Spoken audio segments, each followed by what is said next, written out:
Suffolk. Here preparations are being feverishly rushed to complete the erection of hangars and the levelling of the field for the takeoff in the great London-Melbourne air race on October the 20th. As a matter of fact, the aerodrome has to be ready a week earlier for the reception and accommodation of the machines and their pilots, who are due to report on October the 13th. Mildenhall Aerodrome has been chosen for the takeoff on account of its size and will afterwards become a Royal Air Force station. It is evidence of the interests of the Air Ministry that a service aerodrome has been lent for the purposes of this spectacular contest, which was initiated and sponsored by a public-spirited Australian citizen, Sir Macpherson Robertson. I have been asked on many occasions if I would ventilate my... Sir Macpherson Robertson, from his desk in Melbourne, exhibits the prizes and talks about the motives which induced him to originate this project in connection with the Melbourne centenary celebration. Yet conceived. Well, there are many reasons, but three might suffice. First, to improve and sustain aviation. Secondly, for stimulating the British aeronautical activities. And thirdly, for making Australia more broadly and practically air-minded. Australia's geographical position is a commercial problem, and always has been, from a distance standpoint. But it's one that I believe that aviation can and will solve, or considerably improve. Incidentally, there are two races, one known as the speed race, the other as the handicap race. Now, in the speed race, the first prize is £10,000 and this gold cup, value £650. The second prize is £1,500. The third prize is £1,000. In the handicap race, the first prize is £2,000, the second prize £1,000. These prizes are sufficiently alluring to have tempted the best brains in aviation to compete, both from the plane builder standpoint and from the point of the pilots. And I hope when the race is ended that I will have the pleasure of presenting this cup to the winner, who may be a Britisher and a British plane. Now for a glance at the route which the competitors in these speed and handicap races will have to follow before any one of them can call himself the winner. Undoubtedly great risks will be taken in the speed section of the contest, for a short cut over desert or mountain may easily mean the difference between first and second place. The triangles on the map indicate checking points, where landing is optional, and the fast machines will land as seldom as possible. The first compulsory stop is Baghdad, marked by a square, indicating that landing is compulsory. This first stage, being the most familiar, may well be the easiest.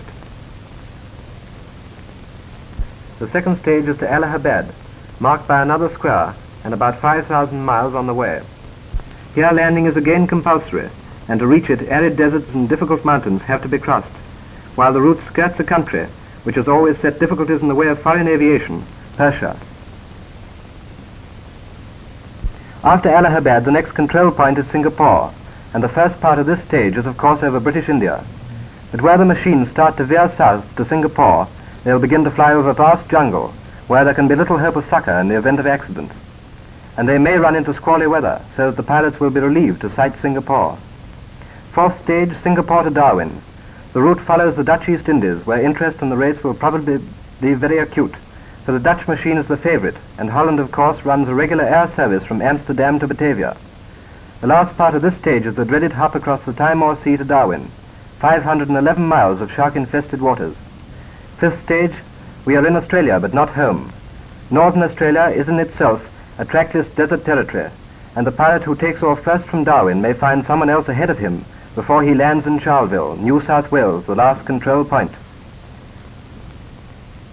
And if any two or more pilots arrive in Charleville about the same time, what a race it's going to be over the Southern Alps to Melbourne and glory, where Movietone will be on hand to greet the winner and send back first pictures of his arrival to the Movietone News Theatre. Now for some of the personalities entered for the race.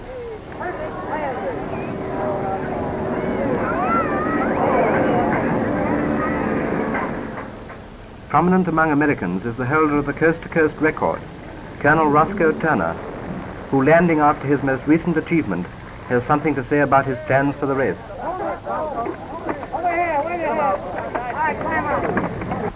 As you know, we are going over to London to participate in the Mac Robertson International Race from London to Australia. And this race, of course, is the longest race ever conceived in history. And there will be competitors from practically all nations.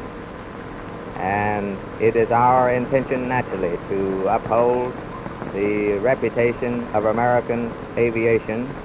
And the planes in this race cannot be racing planes. They must be stock aeroplanes, and that is why we have selected this standard Boeing plane, because of its dependability, its speed, and its durability. Of course, you know, there were 22 American entries in this race to begin with, but it has now dwindled down until there will be very few American planes in this race. And this race was conceived by Sir Macpherson Robertson of Melbourne, Australia, and it will be the greatest race in history. And this is one time when weather will not get any consideration. When we start, we have to keep going. Colonel Roscoe Turner's co-pilot is Mr. Clyde Pangborn. From London at 6:30 in the morning of October the 20th. And if all goes well, we hope to bring back the bacon for the United States. They take off for a test flight in that two-engine standard Boeing plane. In parenthesis, it is regrettable that an accident to his machine has kept out of the race Mr. Wiley Post, here seen trying on his suit for a forthcoming attempt to fly into the stratosphere. Mr. Wiley Post, with his 2 round-the-world records, would surely have been one of the favorites for the Speed Trophy. There is an Irishman in the race, Colonel Fitzmaurice, who poses good-naturedly for Movietone in the rain, aboard the Bremen off Southampton. His Belanca machine, which he has named Irish Swoop, is a new one and was only tested just before he sailed from America, so that neither he nor his fellow pilot, Mr. Eric Watburner, know its capabilities. They have entered for both the speed and the handicap races. Colonel Fitzmaurice will be remembered as one of the 3 men to accomplish the first east-to-west crossing of the Atlantic in 1928. Our British pilots will be flying new machines too, and here is CWA Scott's de Havilland Comet, being christened for him by Mrs. Linton, wife of the Agent General for Victoria. I claim this bird I have. Well done. CWA Scott is, of course, the former record holder for the Australia-England flight. Here are his remarks about the race.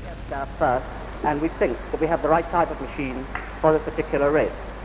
Obviously, the race must be set about by a good team and a good machine. And I'm very, very glad to have Tom Campbell Black with me as co-pilot on this race starting in 3 weeks' time. Jim Mollison and his wife will also be flying a de Havilland Comet, which at the time of printing is not yet completed. Much a matter of luck as anything else. Amy Mollison, as the Ho's one who made her name over this very route, has been getting practice by acting as a regular pilot on a cross-channel service. Yes, I'm doing this flying because I want to get a lot of practice in for this Australian race. You see, as a private pilot, well, I just choose my weather, but as a pilot on Hillman Airlines, just believe me, I've got to go no matter what it is. And that's the best. The speed section of the contest will probably have most of the limelight, but it is not always the most spectacular achievements which have the greatest consequences. It may well be that the handicap race proves the most beneficial to aviation. In this connection, we cannot omit young Mr. Melrose, who arrived casually from Australia the other day to compete in the handicap race, having beaten the Australia-England flight record in his small Pussmouth. And I have coming over. It's far too strenuous. I shouldn't think it would stand for long, as Charles Kingston Smith is leaving Australia in a few days, if he has not already left. And that record will be broken properly, I should imagine. Mr. Melrose mentions Sir Charles Kingsford Smith. I'd like to thank you for your kind wishes, Mr. Mayor, and assure you that while the spirit of Anzac is alive, Bill and I'll do our damnedest to put it in the front line.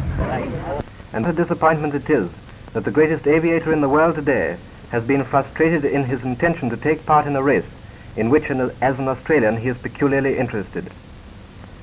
Here is the delivery in Sydney of the machine which he had bought especially for the flight. Since this picture was taken, Smithy has had to withdraw.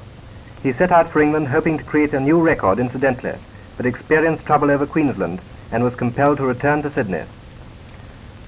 However, he will probably be heard of again. Now let us ask Commander Perrin, the popular secretary of the Royal Aero Club, to sum up with some words about the flight. The early hours of Saturday, the 20th of October, at 6:30 a.m. to be exact, the greatest race in the history of aviation will be started from Mildenhall Aerodrome, Suffolk, England to Australia, a distance of 12,000 miles. I'm quite sure that even Sir Macpherson Robertson, when he offered the prizes of £15,000 for these races, hardly realized the commotion he would stir up in aviation circles in nearly every country throughout the world. The work of organizing this race has been colossal, and the largest proportion has necessarily fallen upon the Royal Aero Club, of which I happen to be the unfortunate secretary. The club has, however, received the greatest possible assistance from all governments on the route. This has made our task much easier, and we are now quite satisfied that the arrangements at the 5 controls and 19 checking points are quite satisfactory.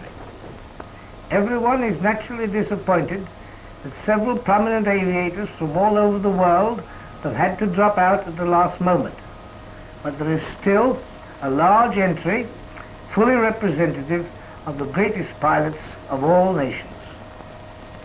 And so all seems set for the 0 hour at Mildenhall in a few days' time.